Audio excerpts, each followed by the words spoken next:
प्रिय साथियों, जय माता दी। आप सभी का हमारे YouTube चैनल ज्योतिष ज्ञान विचार पर बहुत बहुत स्वागत है। मित्रों, आज हम जन्म कुंडली से संबंधित विषय किसी नक्षत्र का अध्यात्म और भोग निकालना बताएंगे। आप लोग अंत तक हमारा वीडियो देखें और इसे लाइक तथा शेयर करें, हमारे चैनल को सब्सक्राइब करें। मित्रों, कुंडली निर्माण के लिए सबसे पहले आवश्यकता होती है जातक के जन्म समय का इष्ट काल ज्ञात करना। वो हम वीडियो डाल चुके हैं। अब अगली स्टेप आती है नक्षत्र का मान ज्ञात करना, उसका अभ्यास और भोग ज्ञात करना।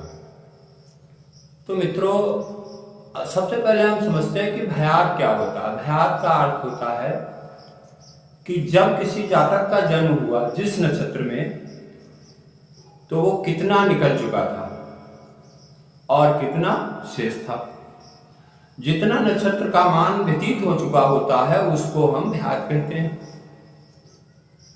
और जिस नक्षत्र में किसी जातक का जन्म होता है उस नक्षत्र का जो कुल मान होता है, यानी टोटल जो उसका मान होता है, जितनी घड़ी जितने पल होता है, उसको हम भवोग या सर्वस्वम कहते हैं। इसका सूत्र होता है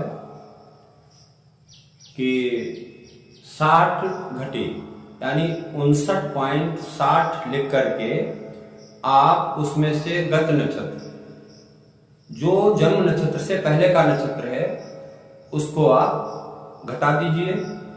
आपका जो शेष प्राप्त हो, जितने घटी जितने पल, उन्हें आप अगर इष्टकाल से जोड़ देंगे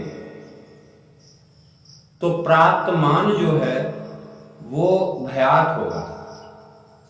अब अगर ये भयात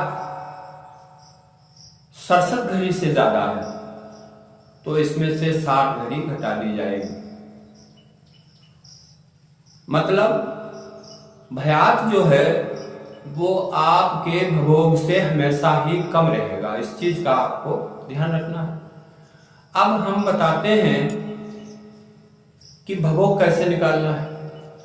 भवोग के लिए भी क्रिया वही है, जो शेष आपको प्राप्त हुआ था उसको आप लेकर के उसमें जन्म नक्षत्र जोड़ दें। जन्म नक्षत्र का जो मान है वो आप अपने शेष में जोड़ दें। जो संख्या प्राप्त होगी वो नक्षत्र का भवोग होगा। तो मित्रों, अब हम उदाहरण देकर आपको समझा रहे हैं, आप लोग अंत तक देखें। हमने इष्ट काल में जो वीडियो बनाया इष्ट काल का, उसमें जो हमने टाइम लिया है वो उस बच्चे का जन्म है 26 अप्रैल 2016 और उसका समय है 6:02 प्रातः। तो उसका इष्ट काल आया 1:03 पल। इस इष्ट काल को हमने रख लिया।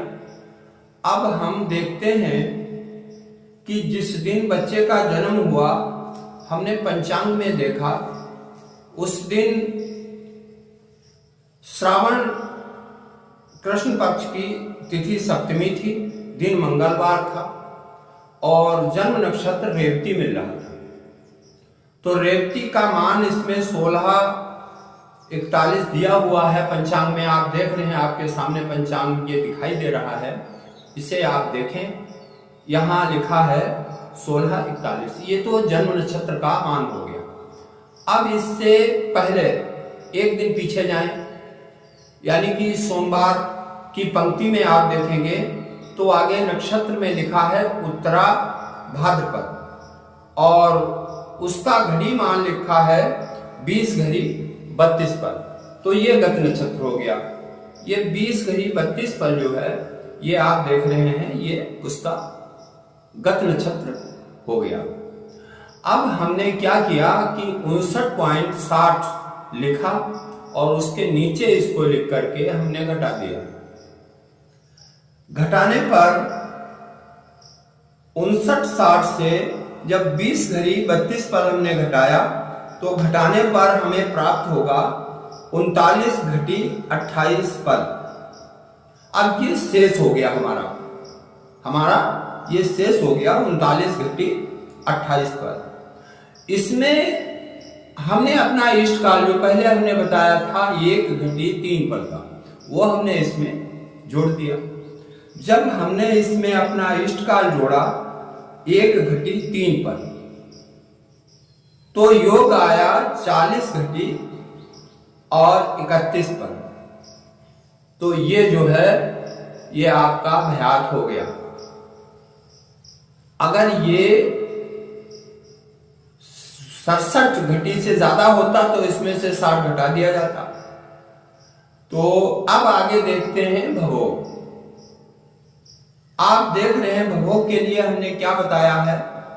हमने कहा है कि जो शेष है आपका, शेष कितना है, शेष आपका दिया हुआ है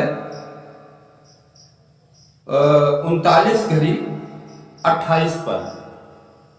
तो 39 घटी 28 पल में आपने जन्म नक्षत्र जोड़ दिया।